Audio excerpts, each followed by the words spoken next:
right, y'all. Welcome back to Coffee, Tea, or Labrish. We had a full blizzard in Brooklyn Sunday night. Snow was everywhere. Emergency watch, followed by the snow day energy. Somehow, Sunday night, in the midst of the blizzard, Married to Medicine in Jamaica was more chaotic than our weather. Episode 11 takes us straight into the trip to Jamaica. But what I'm noticing before we even land is that there are some cracks in some of these marriages. And that's interesting because this is supposed to be a getaway.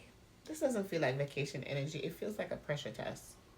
We open with everybody packing. Simone, Louis Vuitton down, Dolce & Gabbana pajamas. She looks elevated. I don't know if she's always been into logo this heavy, but she's stepping into something this season.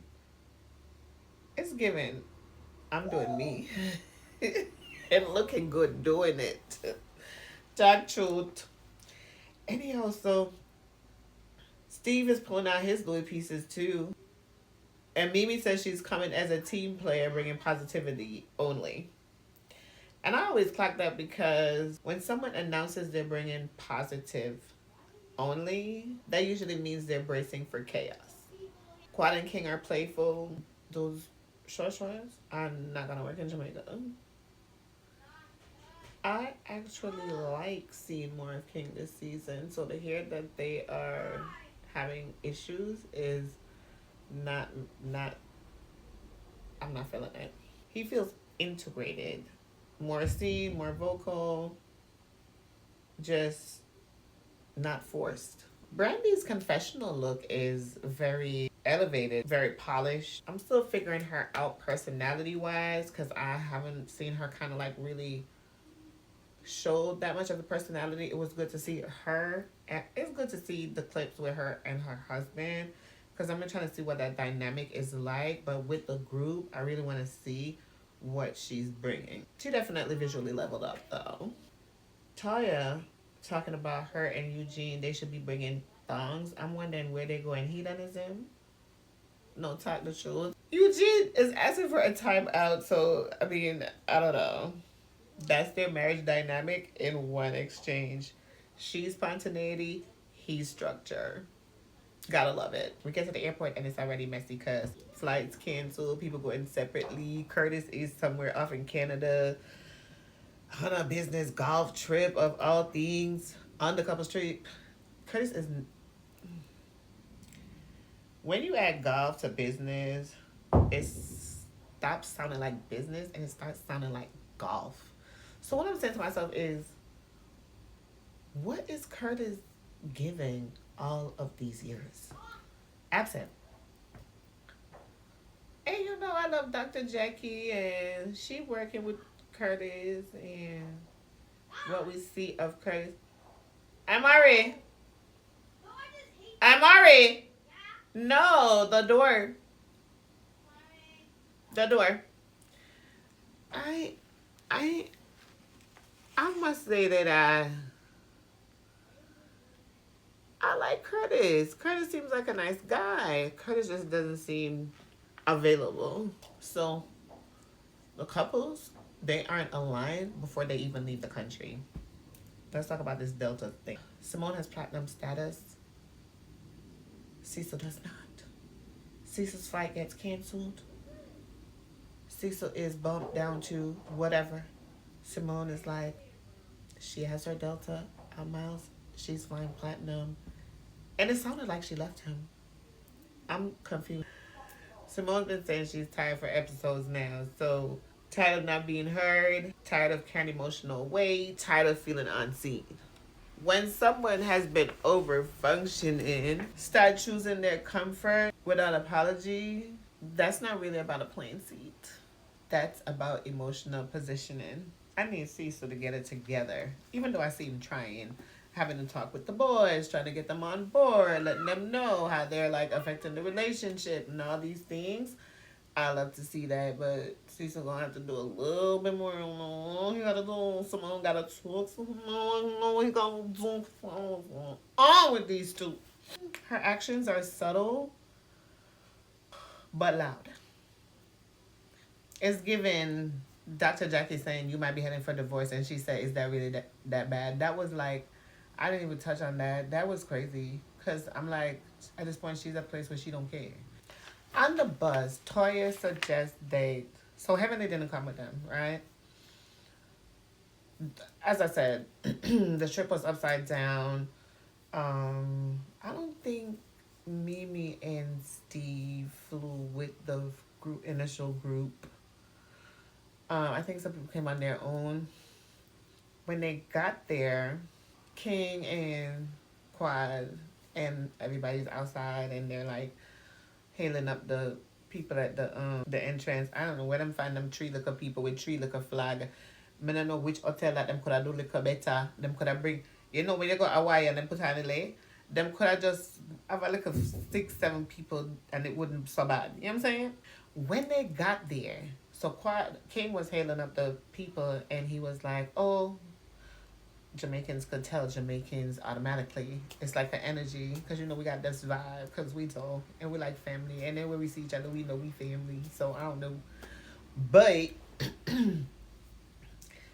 Quad goes, "Oh, yappa for pass," and King was like, "No, he do," but Quad do it. Quad was like, "No, I don't," and both of them looked at each other, and it was like, "Okay," and he's like, "Okay." But so to laugh, right? That's so.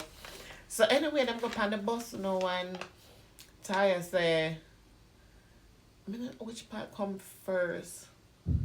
They wanted to pair one in Jamaica. Kingston. King is the one who I feel like they said they had connections to people in places in Jamaica, so they wanted to give them like the real trip, not the tourist trip, but like you get to really be in the crowd with the people doing things, because normally it's like VIP backstage back somewhere, not out in the general public. But they really had that opportunity, and it seemed like they had fun. Then on the bus, they get on the bus next day, whatever energy. Toya now says, "Oh, I forgot to tell you." So Dr. Jackie and Heavenly. So poor me no. See all the episode in last week. Tink say, "Dr. Jackie, I go call out Heavenly for the things that we should do all the time. Because Heavenly act up all the time and go like she don't know what she doing." Jackie come realize they look like me go to church. Why? No. I'm living in my soft girl era. SOFT. Soft girl era. I'm living in my soft girl era. SOFT. One girl pan the up. I mean, that's the broke forever. Could I never meet that? Okay, Spice. All right, Spice, you're not here. Ginger is not here. Anyhow, Kaya announced that she want Brandy and Angel to kind of like shadow, tag along with the couples, and at the end of the night situation, whatever it was, that they would give like their feedback about what they experienced. Heavenly immediately rejects it. She's like, "Oh no, that's like a broke gal tell me say, or for accurate." I don't know. That's when everything shifted. It became like Heavenly versus Toya. And Heavenly and Toya began to have this back and forth. Damon, Daddy Damon started talking, like trying to, calm it all down or bring it down. Toy was having that. Toy was like, still talking. So Heavenly was like, "Shut up, come my man is talking." And Toya was like, "No, because respect is respect. If I'm talking, why is he interrupting?" And they having this back and forth, and this energy and this vibes, it went on for like a good while. It just kept going and going for no reason. Nobody know what they're talking about, why they upset, why they angry, why they going back and forth. But bringing it back, because I missed this part. Heavenly and Jackie. For some reason, this dynamic, I don't understand Jackie. But the people always said that Jackie don't like to call Heavenly out. She's like very permissive. She's permissive when it comes to Heavenly and Heavenly's behavior. I thought she was going to let Heavenly know in no uncertain terms her behavior at the event where they were doing her scrub. The thing is, Jackie refuses to let Heavenly know that she's wrong in things that she said. She didn't say to her, "Hey, friend, that was messed up. Like, you threw me under the bus. How that works?" She said nothing to her, talking about something, "Oh, we need you to da da da." So she trying to pacify Heavenly over here, but at the same time, Heavenly said she wanted to do PR. That was what she wanted to do. So Toya coming in talking about what she's doing and where she's putting people and how she gonna place them wherever she want to, and not. I think Heavenly said she said she was gonna do PR and Toya wasn't feeling it, so that's why Heavenly got in her feelings. I get it now. However, which Jackie knows, that she promised Heavenly that she could be the PR. So what kind of game is Jackie playing? I don't know. Two Face? Stop. So anyhow, that was basically the gist of it. So, Taya and having made up. The thing I don't understand with this case, I'm tired of hearing apologies all the time because I keep hearing apologies and apologies and apologies from the same people to the same people. So I'm starting to wonder, like, are we just saying this, especially having it? And I know the ladies have tried to kind of like let her know that this is something that she's doing. I don't know if she's catching it, but I feel like she needs to really stop now and think about the things. But I feel like at the same time, when I think about her son and him not being home and she not being used to that allegedly and not knowing where he is, her, and having the conversation she want to have with him, and just like, not just that, Emily has some other issues that we already dived into and try to unpack on the show with the relatives that passed away and the one she was the sister she was trying to find, I believe, and all this other stuff. So if you've been watching it, you know that she definitely has some battles that she's fighting, which we all are. So I feel like one of the things that she's dealing with is a part of those battles is this.